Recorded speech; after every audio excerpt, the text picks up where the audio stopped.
Hello.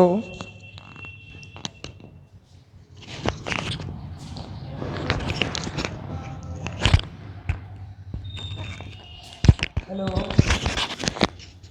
Good morning बच्चों। तो अपन capacitor के बारे में पढ़ रहे थे। अपन ने लगभग जो पार्ट है कैपेसिटर का, अपन ने जो लगभग पार्ट है जो कैपेसिटर का वो पूरा कर लिया था। आज अपन उस पर न्यूमेरिकल करेंगे। ठीक है, तो शुरू करते हैं। उससे पहले एक छोटी सी चीज़ अपन और देख लेते हैं। ठीक है, तो अपन एक नया कंसेप्ट देखेंगे आज।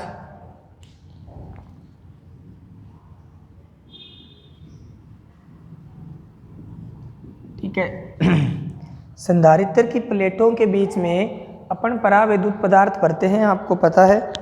ठीक है, ध्यान से देखना।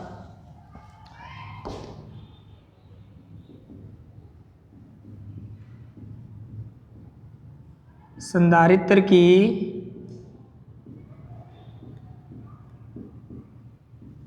प्लेटों के संधारित्र की प्लेटों के मध्य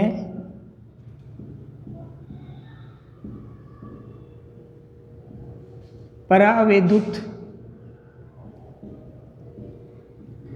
पदार्थ का भरना किस तरीके से भर सकते हैं, ध्यान से सुनेंगे। मान लो यह आपका कोई भी एक टर्मिनल है, इसको नाम दे दिया मैंने ए, और ये आपके संधारित्र की दूसरी प्लेट है,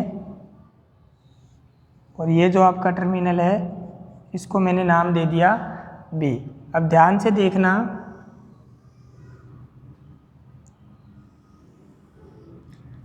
और ये आपके संधारित्र की प्लेटों के बीच की जो दूरी है वो हो गई स्मॉल डी।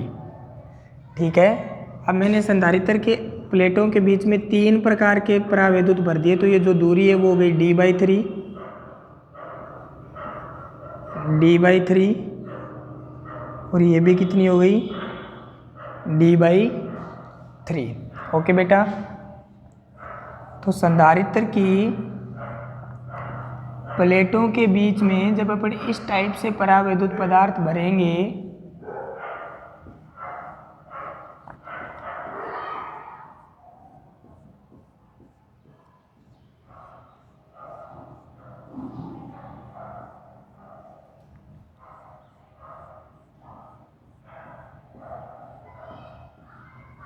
ठीक है, और लास्ट वाली प्लेट के बीच में आपने परावैद्युत भर दिया। इसका परावैद्युतांक मान लिया एप्सिलॉन r1 है, इसका परावैद्युतांक मान लिया एप्सिलॉन r2 है, और इसका परावैद्युतांक मान लिया एप्सिलॉन r3 है। तो ये वाला जो कॉम्बिनेशन होता है, अब इस कॉम्बिनेशन में आप ध्यान से देखो, आपकी क्या चेंज हो रही है, मोटाई चेंज हो रही है कि नहीं हो रही, क्षेत्रफल चेंज नहीं हो रहा। ठीक है, तो ध्यान से देखना, ये वाला जो क्रम है ये कौन सा क्रम है, यह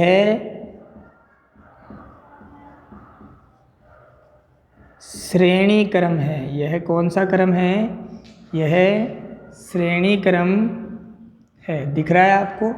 कैसे पहचानेंगे सर?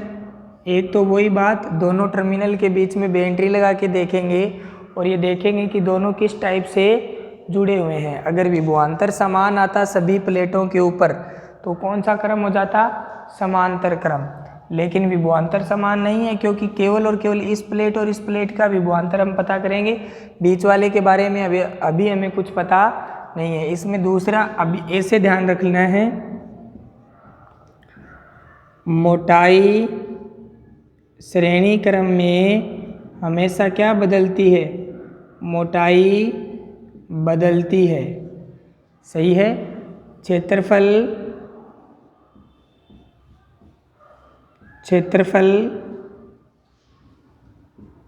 नहीं बदलता है, क्षेत्रफल नहीं बदलता है।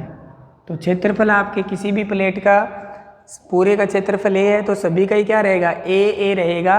लेकिन यहाँ मोटाई देखो बदल रही है कि नहीं बदल रही, तो मोटाई बदल जाएगी लेकिन क्षेत्रफल नहीं बदलेगा, क्योंकि अनुप्रस्थ काट क्षेत्रफल तो यही होता है और ये सेम रहेगा।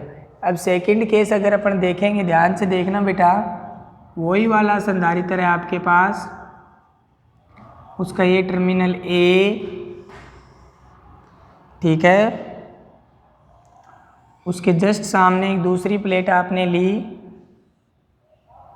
और उसका ये वाला टर्मिनल आपने क्या ले लिया, बी। अब ध्यान से देखोगे,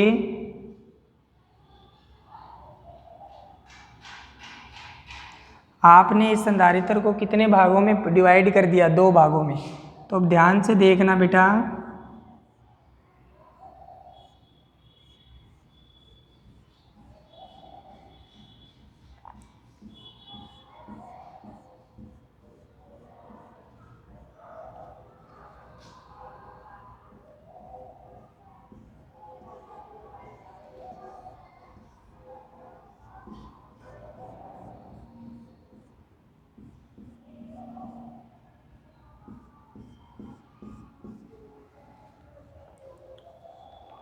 संधारित्र की प्लेटों के बीच में जब आप इस तरीके से परावैद्युतांक भरोगे, इसका परावैद्युतांक मान लिया एप्सिलॉन r1, इसका परावैद्युतांक आपने क्या मान लिया, एप्सिलॉन r2। दिख रहा होगा आपको सबको, दिख रहा है, सही है बिल्कुल। इस प्रकार से अपन बदलेंगे। अब देखो, पूरी प्लेट का यहाँ से लेके यहाँ तक क्षेत्रफल कितना था, ए, लेकिन अब 2 भागों में पार्ट डिवाइड कर दिया तो क्या बदलेगा क्षेत्रफल, मोटाई अब भी देखो कितनी है, डी, और दोनों भागों की मोटाई क्या है, सेम। तो ये वाला जो क्रम होता है यह समांतर क्रम है। यह कौन सा क्रम है, समांतर क्रम है। इसके अंदर आपकी जो मोटाई है वह नहीं बदलती है, मोटाई नहीं बदलती है। तो क्या बदलता है,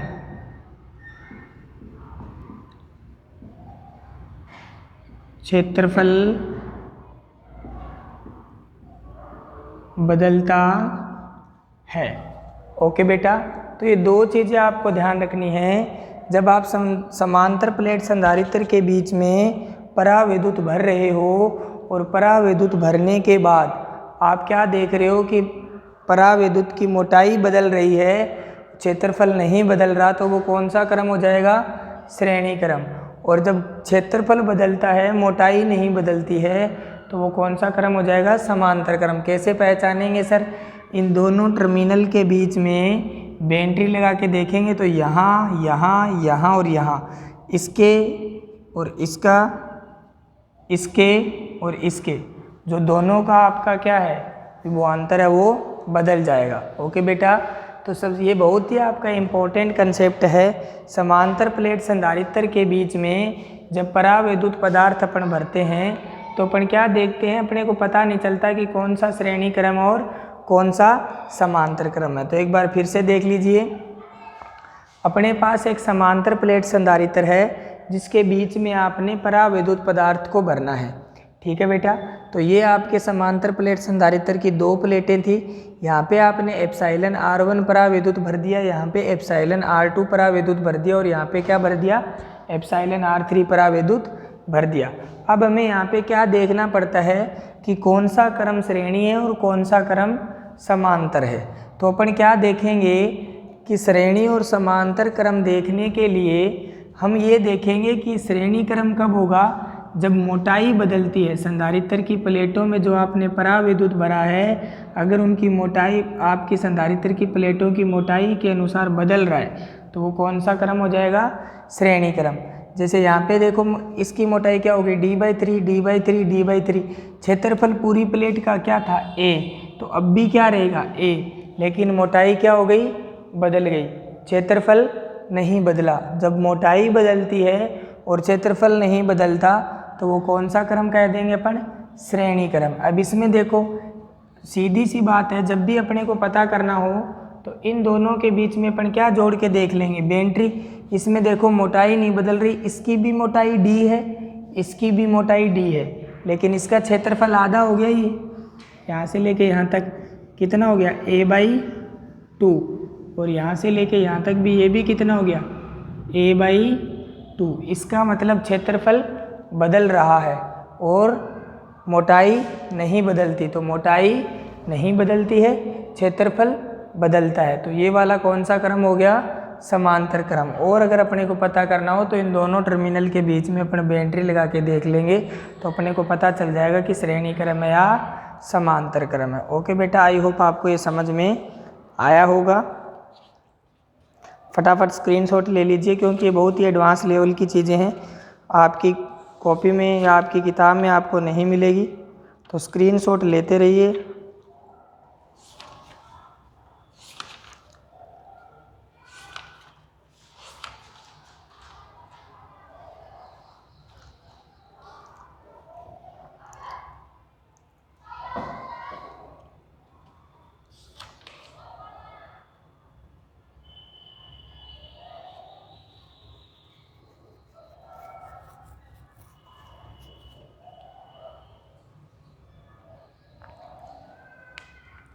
ले लिया होगा बेटा स्क्रीनशॉट।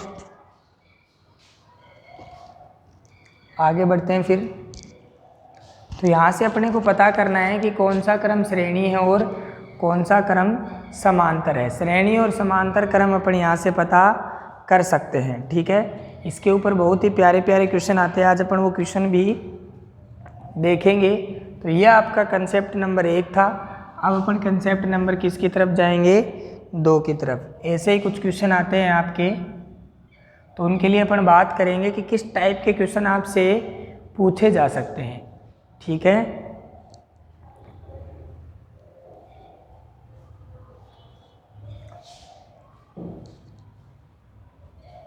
अब अपन कंसेप्ट नंबर 2 की बात करते हैं। कंसेप्ट नंबर 2 में कभी कभी आपको क्या देता है कि समांतर प्लेट संधारित्र की प्लेटें दे देता है आपको, ठीक है। क्या दे देता है, समांतर प्लेट संधारित्र की प्लेटें आपको दे देता है। जैसे आपको एक क्वेश्चन करके अपन देखते हैं कि किस टाइप की प्लेटें आपको दे देता है। तो ऐसे क्वेश्चन आए तो आपको इस तरीके से अटेम्प्ट करना है।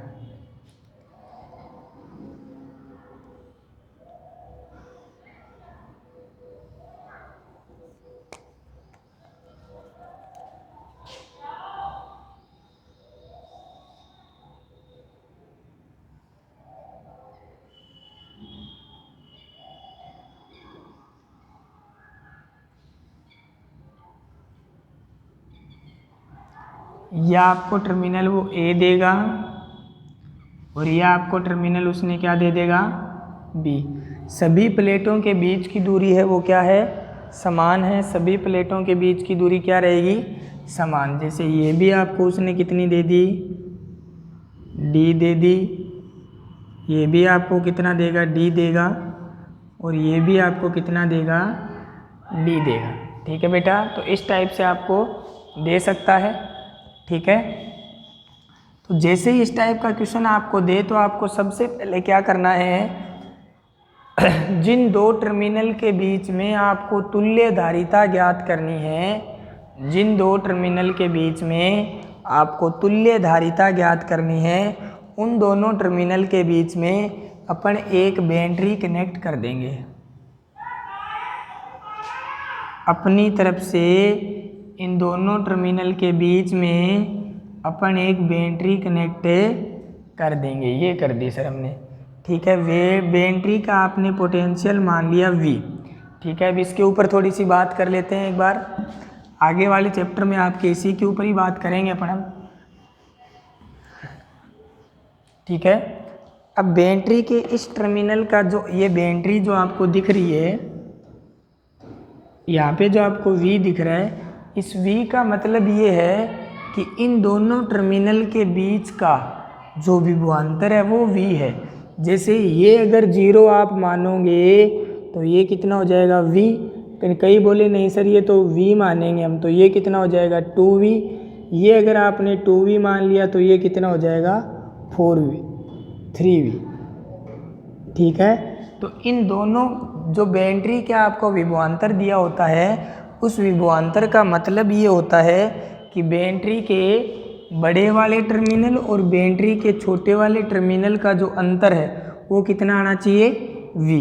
कोई प्रॉब्लम यहाँ तक? अगर इसको आप छोटे वाले टर्मिनल का मतलब ये बिल्कुल नहीं होता कि ये ऋणात्मक है। छोटे वाले टर्मिनल का मतलब ये होता है कि ये बड़े वाले टर्मिनल से इसका मान क्या होता है कम। जैसे आपने इसी बैटरी को यहाँ बनाया और इसका मैंने भी पोटेंशियल मान लिया -v/2। कितना मान लिया? v/2। ठीक है, तो इन दोनों का अंतर कितना आना चाहिए? इस बैटरी का पोटेंशियल क्या है v, तो इन दोनों का अंतर कितना आना चाहिए? v आना चाहिए। तो यहाँ पे आप मान लो कि x है, तो x अंतर करेंगे -v/2 इक्वल्स टू क्या आ जाएगा v। इन दोनों का अंतर करना है बेटा आपको, तो अंतर कैसे करेंगे? माइनस लगा के ही तो करते हैं। तो x माइनस अंतर माइनस ये इसकी वैल्यू, तो यहाँ से क्या आ जाएगा x इक्वल्स टू v/2। अगर ये v-v/2 है तो ये कितना हो जाएगा v/2। अब इनका अंतर करके देखो दोनों का, v/2 माइनस v/2 कितना आ रहा है v। तो इसका मतलब हमेशा ये होता है कि इन दोनों टर्मिनल का जो अंतर है वो ये प्रदर्शित करता है, जिसको अपन क्या बोलेंगे? विभवांतर। क्या बोलते हैं? विभवांतर। अंतर करना आता ही है आपको। बड़े वाले टर्मिनल में से माइनस लगा के छोटे वाले टर्मिनल को क्या कर देंगे? माइनस कर देंगे। क्या कर देंगे? माइनस। अपन सुविधा के लिए छोटे वाले टर्मिनल को हमेशा क्या मानेंगे? शून्य। क्या मानेंगे? शून्य। और बड़े वाले टर्मिनल को क्या मानेंगे? फिर इन दोनों का अंतर क्या होना चाहिए? v होना चाहिए। तो यहाँ 0 है तो यहाँ कितना होएगा? v। अब यहाँ से चलेंगे, बीच में कोई संधारित्र नहीं आया तो यहाँ भी कितना हो जाएगा? v। यहाँ से चलेंगे, बीच में कोई संधारित्र नहीं आया तो यहाँ कितना हो जाएगा? 0। अब यहाँ से चलेंगे तो यहाँ पे कितना आएगा? v। यहाँ पे कितना आएगा? 0। यहाँ पे कितना आएगा? 0। और यहाँ पे कितना आएगा? v। कोई प्रॉब्लम यहाँ तक? देख लेंगे, बस लाइन टू लाइन अपन चलते रहेंगे। ठीक है ना? तो ये अब संधारित्र की इस प्लेट संधारित्र की इस प्लेट की धारिता आपने मान ली C1, इस प्लेट की धारिता आप मान लीजिए C2 और इस प्लेट की आप धारिता क्या मान लेंगे? C3। बहुत ही कंसेप्चुअल बातें हैं बेटा, बहुत ही ध्यान से सुनोगे तब समझ में आएगी, क्योंकि ये न्यूमेरिकल करने की अप्रोच है। अब देखो, इस संधारित्र के टर्मिनल पर कितना विभवांतर है? v। v-0 v रहेगा। इस संधारित्र के टर्मिनल पे कितना विभवांतर है? 0। इस संधारित्र के टर्मिनल पे कितना विभवांतर है? v। तो 0 जब भी विभवांतर आ जाए किसी भी संधारित्र की टर्मिनल पे, 0 जब भी विभवांतर आ जाए किसी भी संधारित्र के टर्मिनल पे, तो उसको अपन क्या कर देंगे? हटा देंगे। समझ में आ गया? क्योंकि 0 विभवांतर अगर आया है तो वो संधारित्र कितनी ऊर्जा स्टोर करेगा? 0। क्योंकि अपन ने कल ही बात करी थी, संधारित्र का काम क्या होता है? ऊर्जा संचित करने का, स्टोर करने का। ऊर्जा स्टोर करने का फॉर्मूला 12CV²। ठीक है, तो V क्या आ गया? 0। तो ऊर्जा भी कितनी आ जाएगी? 0। और Q बराबर क्या होता है? CV। तो V आ गया 0 तो Q भी क्या हो गया? 0। इसका मतलब वहाँ संधारित्र है ही नहीं, न तो वो ऊर्जा स्टोर कर रहा है और न ही वो आवेश स्टोर कर रहा है। तो 0 का मतलब आते ही उस संधारित्र को वहाँ से हटा देंगे। तो इसका मतलब आपके पास कितने संधारित्र बच गए? अब 2। कितने बच गए? 2। एक ये ऊपर वाला और एक ये नीचे वाला। और इन दोनों के टर्मिनल पे विभवांतर इसके कितना है? v और इसके भी कितना है? v। तो ये दोनों कौन से क्रम में है? जब विभवांतर समान होता है तो कौन से क्रम में होते हैं? समांतर क्रम में। कौन से क्रम में? समांतर क्रम में। तो ये दोनों ऐसे जुड़ जाएंगे। कौन कौन से हैं ये? एक है आपका C1 और एक है आपका C3। ये आपका क्या हो गया? A और ये आपका क्या हो गया? B। और ये C1 और C3 दोनों समांतर क्रम में है तो आपकी तुल्य धारिता क्या आ जाएगी? C1 प्लस C3 आ जाएगी कि नहीं आ जाएगी? और इसी प्रकार से अगर प्लेटों का क्षेत्रफल ये A है यदि प्लेटों का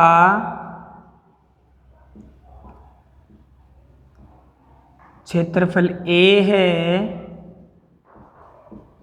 तो C1 का मान कितना आएगा, epsilon not a upon d, और C3 का मान भी कितना आएगा, epsilon not a upon d। तो C इक्विवेलेंट क्या आ जाएगा, 2 एप्सिलॉन नॉट a अपॉन में d। कोई प्रॉब्लम बेटा यहाँ तक? तो ये एक ऐसा कंसेप्चुअल सवाल भी आपसे पूछा जा सकता है। तो इस तरीके के क्वेश्चन अगर आए तो आपको आने चाहिए, फटाफट स्क्रीनशॉट ले लीजिए, क्योंकि ऐसे वाले क्वेश्चन आपसे पेपर में पूछे जा सकते हैं इस टाइप के। तो आपको सबसे पहले जब भी ऐसा क्वेश्चन आए, आपको सबसे पहले क्या करना है, सबसे पहले जो आपको जिन दो टर्मिनल के बीच में आपको तुल्य धारिता निकालनी है, ठीक है, उन दोनों टर्मिनल के बीच में यह देखें कि एक बेंट्री जोड़ देते हैं। बेंट्री का अगर विभव आपने V मान लिया तो बेंट्री के विभव V का मतलब होता है कि इन दोनों टर्मिनल के बीच का जो अंतर है वो कितना है, V। कितना है, V। तो यहाँ पे अगर आपने 0 माना है तो यहाँ पे क्या आएगा, V। अब यहाँ से आपने चलना शुरू किया और आपने क्या देखा कि बीच में न तो कोई संधारित्र आ रहा है और न ही कोई प्रतिरोध आ रहा है। इसका मतलब सभी जगह पे विभवांतर क्या रहेगा, समान रहेगा। तो ये जहाँ जहाँ जाएगा V और यहाँ भी V। इधर आपने क्या माना, 0, तो यहाँ भी 0 0 0 0 0, यहाँ पहुँच गए 0। अब यहाँ भी 0 और यहाँ भी 0। अब आपने विभवांतर यहाँ इन दोनों प्लेटों के बीच में विभवांतर कितना आ रहा है, V। इन दोनों प्लेटों के बीच में विभवांतर कितना आ रहा है, 0। इन दोनों प्लेटों के बीच में विभवांतर आ रहा है V। अब देखो जहाँ पे विभवांतर 0 आ जाए वहाँ से उस टर्मिनल को क्या कर दो, या उस प्रतिरोध हो चाहे संधारित्र हो, उसको क्या कर देंगे, हटा देंगे और बाकी पे काम करना शुरू कर देंगे। ओके बेटा, एक और क्वेश्चन करते हैं पढ़े सही, ध्यान से देखेंगे, वापिस से वही कंसेप्ट लगेगा। बहुत ही केयरफुली आपको सुनना है और फिर आपको न्यूमेरिकल के लिए जाना है,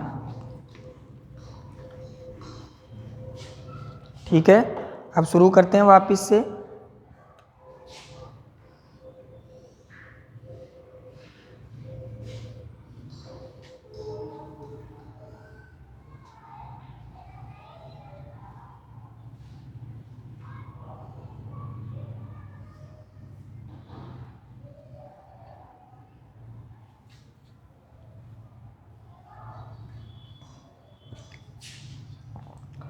अब ये ऐसा क्वेश्चन आ जाए तो अपन क्या करेंगे, तो अपन कुछ भी नहीं करेंगे सर।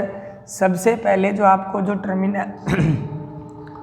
टर्मिनल दे रखे हैं, एक टर्मिनल A और दूसरा टर्मिनल क्या देगा आपको, B। जैसे ही आपको दो टर्मिनल गिवन हो, उन दोनों के बीच में क्या जोड़ देंगे, बेंट्री। क्या जोड़ेंगे,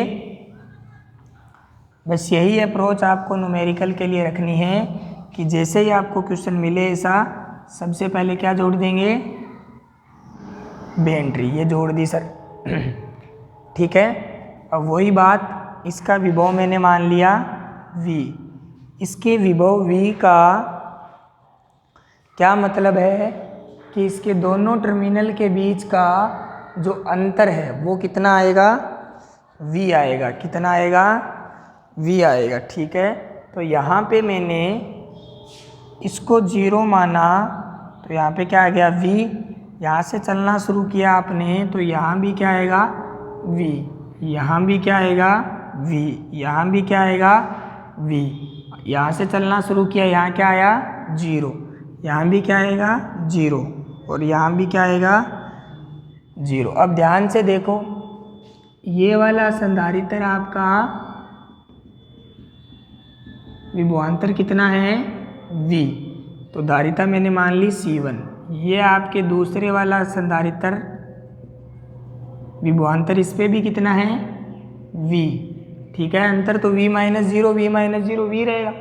और तीसरे वाला है, इस पे भी विभवांतर कितना है, V और धारिता कितनी मान ली आपने C3। तो जो तीनों संधारित्र है, इन तीनों संधारित्रों के ऊपर जो आपका विभवांतर आ रहा है वो कितना आ रहा है V।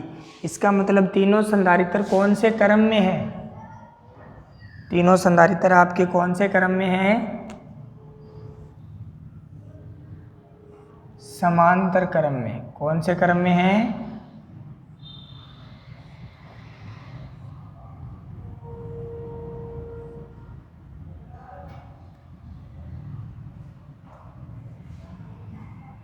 A और B यहाँ पे, C1 यहाँ पे, C2 और यहाँ पे C3। तो जब समांतर क्रम में होते हैं तो कैसे लिखते हैं, C1 plus C2 plus C3। Okay बेटा, तो यहाँ से क्या आ जाएगा आपका epsilon not A upon D, epsilon not A upon D, epsilon not A upon D। तो ये क्या आ गया आपका 3 epsilon not A upon D किसके बराबर आ गया आपका C इक्विवेलेंट के बराबर आ गया। इस टाइप के क्वेश्चन भी आपसे पेपर में पूछ सकता है, ठीक है। तो जैसे ही आपको इस टाइप की प्लेटें अगर आपको देता है तो आपको सबसे पहले उन दोनों, जिस दो टर्मिनल के बारे में वो आपसे बात करना चाहता है, उन दोनों टर्मिनल के बीच में आप क्या जोड़ दोगे, बेंट्री।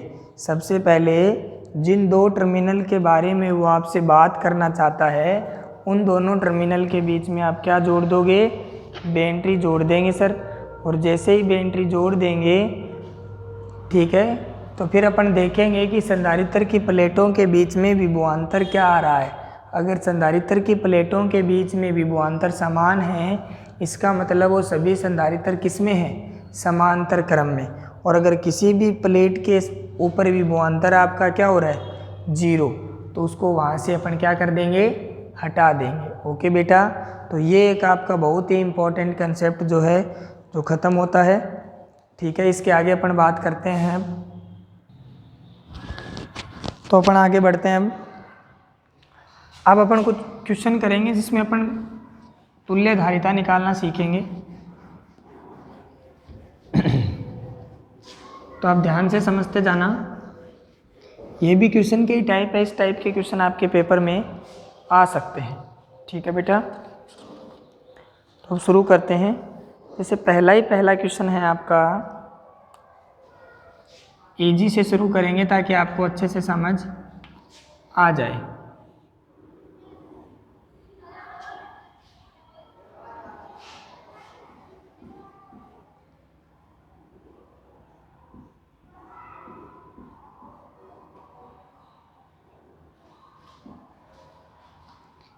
ये आपका कोई भी आपको सर्किट दिया हुआ है और इसकी धारिता आपको दे रखी है। ये 3 माइक्रोफेरेड है, ये 6 माइक्रोफेरेड है और ये 4 माइक्रोफेरेड है और ये भी आपकी क्या है 4 माइक्रोफेरेड। ये आपका टर्मिनल ए है और ये आपका टर्मिनल बी है।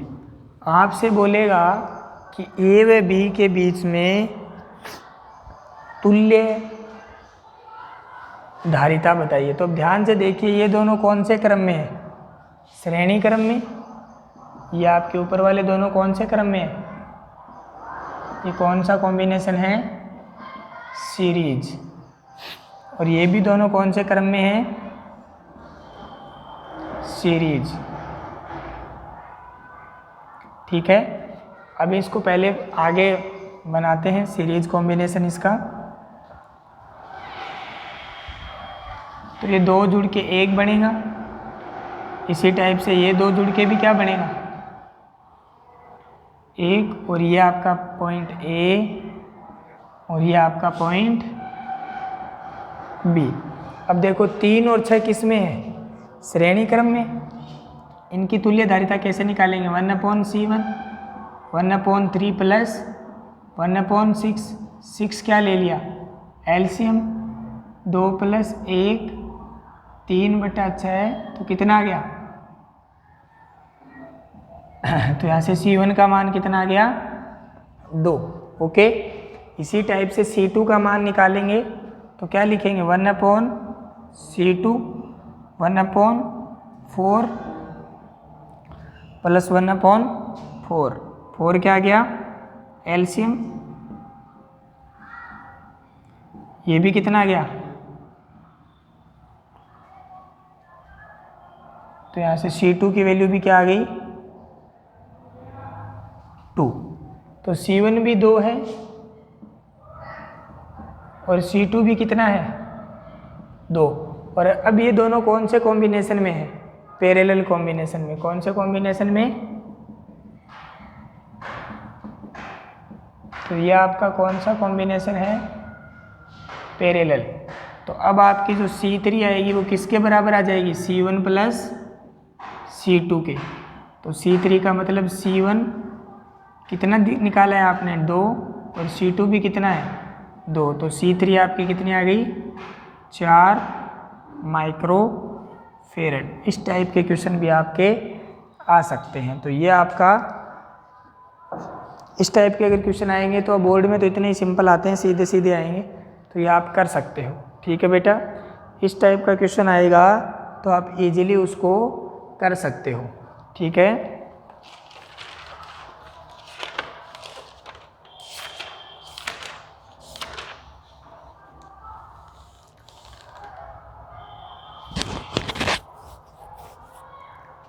और देखते हैं इसके आगे।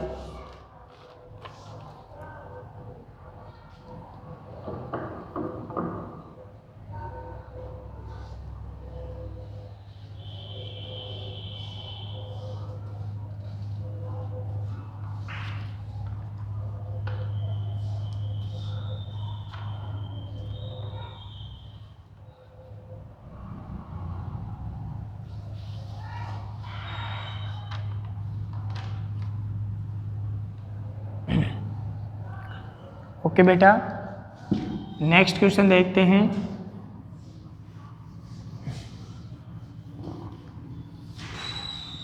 तो इस टाइप का क्वेश्चन भी आपसे पूछा जा सकता है। नेक्स्ट क्वेश्चन पे बात करते हैं। मान लो आपको एक ऐसा क्वेश्चन पूछ ले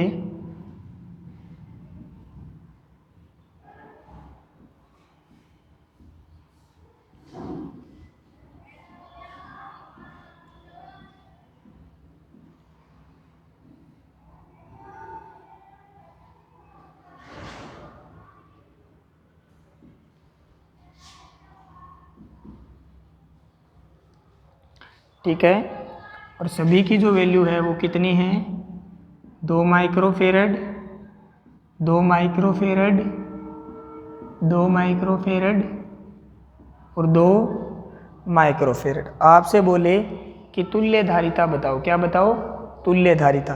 तो आपको एक कभी कभी तो आपको डायरेक्ट पता चल जाएगा कि श्रेणी क्रम में है, और कभी कभी आपको पता नहीं चलता। तो आप देखो इसके अंदर आपने I1 करंट चलाई, कितनी चलाई I1, एक बार ऐसे ही बस सिर्फ सीखने के लिए। और इसके अंदर कितनी करंट चलाई है आपने I2। अब देखो इस संधारित्र में से कितनी करंट जाएगी I1, और इस संधारित्र में से भी कितनी करंट जाएगी I1, क्योंकि और कोई रास्ता ही नहीं है करंट को जाने के लिए। तो जब करंट समान होती है तो वो दोनों संधारित्र किस में रहेंगे सीरीज में, किस में रहेंगे। अब इसी प्रकार इन दोनों में भी कितनी करंट जाएगी I2, तो ये दोनों आपस में क्या है सीरीज में। ठीक है, तो अब इनकी अगर आपको तुल्य धारिता निकालनी है तो 1/C1 इक्वल्स टू 1/2 प्लस 1/2, तो 1/C1 इक्वल्स टू 1। तो C1 की वैल्यू कितनी आ गई 1 माइक्रोफेरेड। इसी प्रकार इन दोनों संधारित्रों की जो आपकी तुल्य धारिता है 1/C2 इक्वल्स टू 1/2 प्लस 1/2, तो C2 इक्वल्स टू यहाँ भी कितना आया 1। इसका मतलब अगर आप अब इनको जोड़ेंगे तो आप ऐसा बना सकते हो फिर से,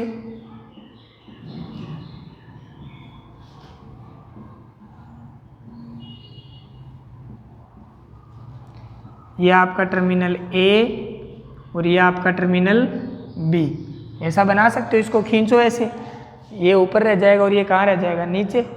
ठीक है, तो यहाँ भी कितनी आएगी आपकी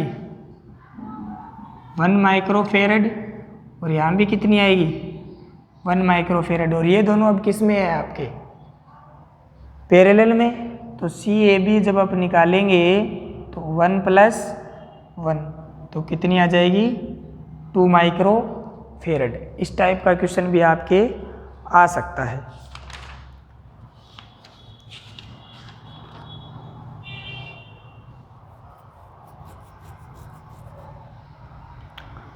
ठीक है बेटा, आगे बात करते हैं। तो इस टाइप का क्वेश्चन भी आपके पेपर में आपसे पूछा जा सकता है। ये सिंपल क्वेश्चन है जो हर साल इधर उधर से आते रहते हैं, पूछे रहते हैं। अपन एक और क्वेश्चन की बात करेंगे इसके बाद। तो आपको सबसे ज़्यादा इम्पोर्टेंट ये है कि आपको पता चलना चाहिए कि कौन श्रेणी क्रम में है और कौन समांतर क्रम में है। ठीक है, थोड़ा थोड़ा आपको पता चलने लग गया होगा। जैसे जैसे अपन प्रैक्टिस आगे करते जाएंगे वैसे वैसे आपको इनके बारे में बहुत अच्छे से पता चलने लग जाएगा। ओके, और क्वेश्चन करते हैं।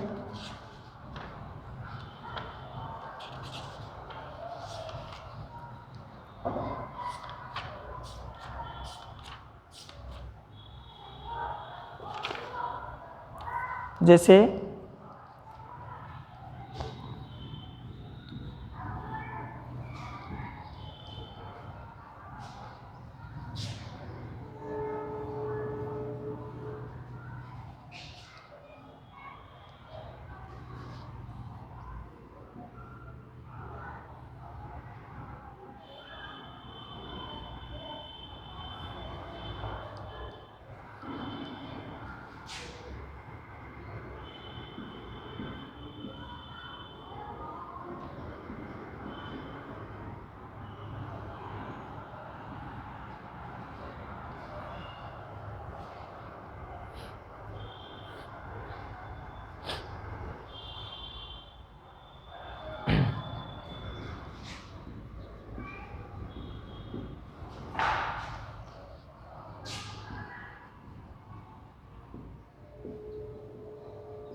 आपको इसमें A और B के बीच की तुल्य धारिता बतानी है। क्या बतानी है? तुल्य धारिता। तो ध्यान से देखेंगे, यहाँ पे जो A और B है आपका, वो दोनों कौन से क्रम में है? समांतर क्रम में। दिख रहा है आपको? तो ये कौन से कॉम्बिनेशन में है? पैरेलल। और पैरेलल में दोनों क्या हो जाते हैं? एड। तो इनकी जो तुल्य धारिता आएगी वो कितनी आएगी? 1 और 1 2 माइक्रोफेरेड। इसी टाइप से ये दोनों भी आपके किस में है? पैरेलल के अंदर है। ठीक है, ये दोनों भी आपके किस में है? पैरेलल में है। तो 4 और 4 की जो तुल्य धारिता आएगी वो कितनी आएगी? 2 माइक्रोफेरेड। सॉरी 8। 4 और 4 8। अब देखो बेटा, अब इसको आगे बनाएंगे तो बस बहुत ही ध्यान से बनाना है आपको।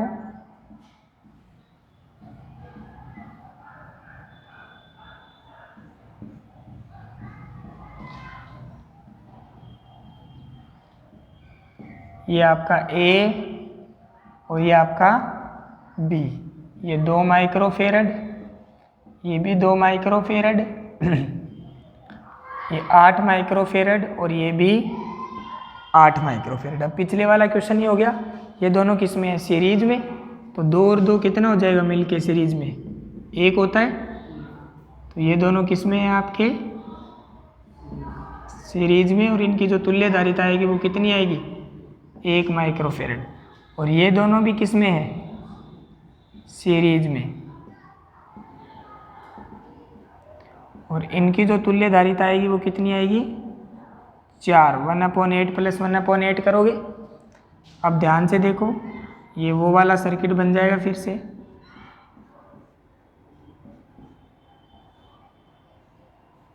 तो ये ऊपर वाली कितना है?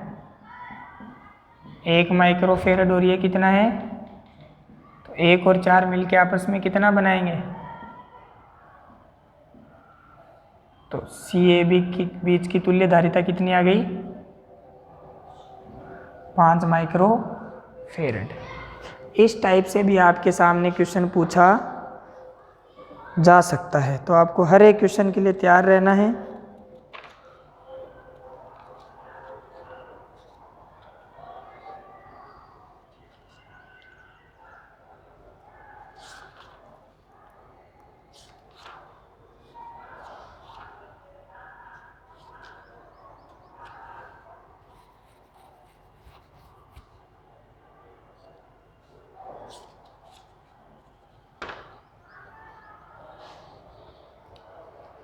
इस टाइप का क्वेश्चन अगर आपके सामने आता है तो आप इसको बिल्कुल बना सकते हो, कोई दिक्कत वाली बात आपके नहीं होनी चाहिए। आगे बढ़ते हैं। इस टाइप के छोटे छोटे क्वेश्चन मैं आपको करवा रहा हूँ ताकि आपका बेसिक स्ट्रॉन्ग हो जाए, फिर अपन बड़े क्वेश्चन भी करेंगे इसके ऊपर, ठीक है। जैसे आपको एक और क्वेश्चन की बात करते हैं।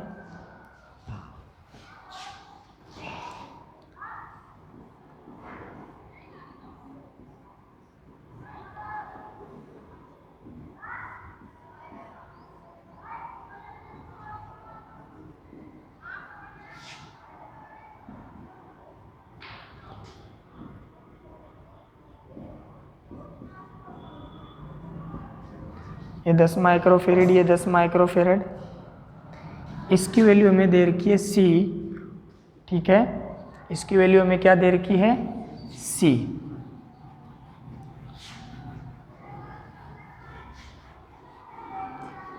इसकी वैल्यू हमें सी दे रखी है और हमें ए और बी के बीच की जो तुल्य धारिता है, ए और बी के बीच की जो तुल्य धारिता है सी ए बी, उसका मान हमें 15 माइक्रोफेरेड दे रखा है। कितना दे रखा है, 15। और सी की मान हमसे पूछा है।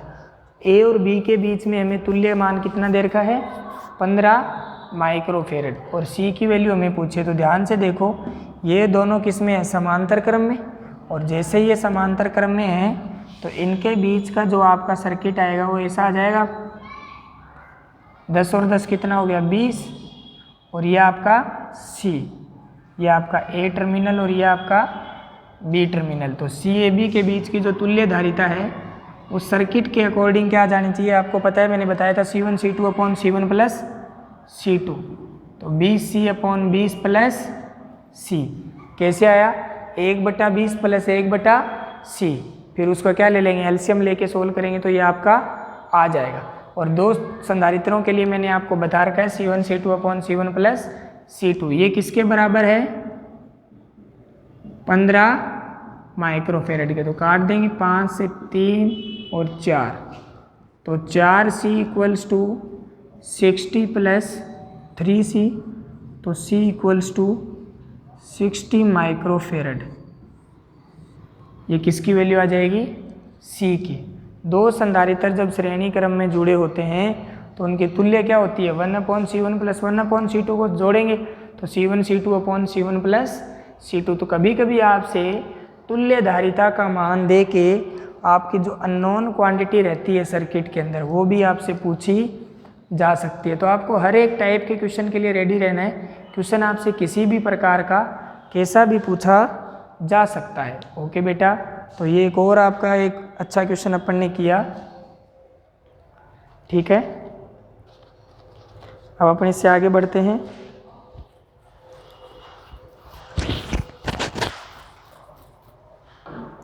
एक और क्वेश्चन करते हैं, ध्यान से देखना।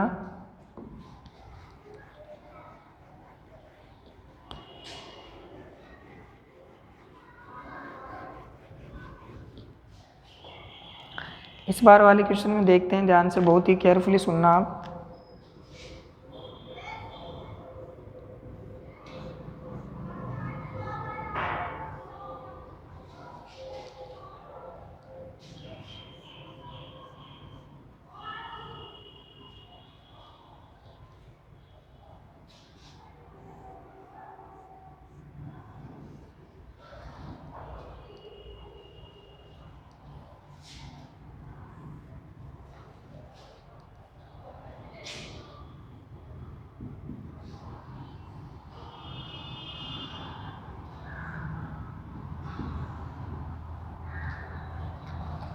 इस टाइप से भी आपसे कोई भी क्वेश्चन पूछा जा सकता है।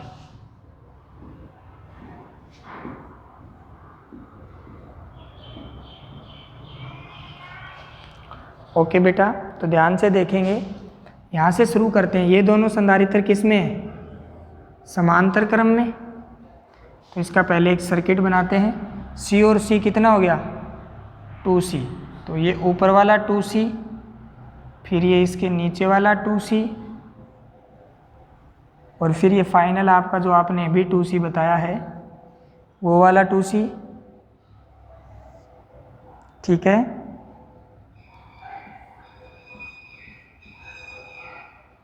ये आपका C,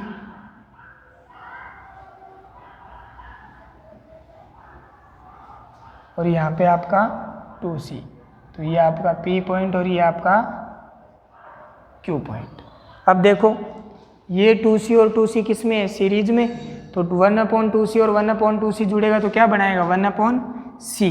तो तीसरा जो आपका सर्किट आएगा, अब ये देखो छोटा होता जा रहा है आपका सर्किट लगातार। अगर आप क्वेश्चन सही से बनाओगे तो आपका सर्किट कंटिन्यूसली छोटा होता जाएगा, और अगर आप कहीं गलती कर रहे हो तो आपका सर्किट फिर छोटा नहीं होएगा। ये 2C, ये C, ये C, ये 2C। अब ये C और ये C दोनों किस में है? समांतर क्रम में। तो ये क्या बन जाएगा?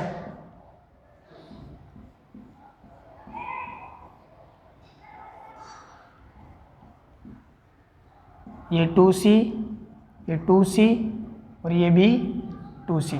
ये 2C और 2C मिलके क्या आएंगे? C, और ये C और 2C किस में है? समांतर में। तो C PQ के बीच की कितनी आ जाएगी? 3C। कोई प्रॉब्लम यहाँ तक? तो जैसे जैसे आप सोल्व करते जाओगे आपका जो सर्किट है वो कंटिन्यूसली क्या होता जाएगा? छोटा।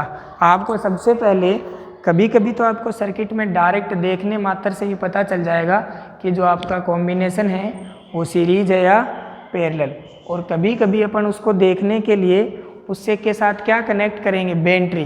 बैटरी जैसे ही कनेक्ट करेंगे तो अपने को पता चल जाएगा कि जो आपका कॉम्बिनेशन है ये सीरीज में है या पैरेलल में है। ओके बेटा, तो आज आप इसके ऊपर क्वेश्चन लगाना। ठीक है, आज के लिए इतना ही पढ़ेंगे, फिर कल इसके ऊपर अपन और थोड़े से न्यूमेरिकल देखेंगे। Okay, thank you, all the very best.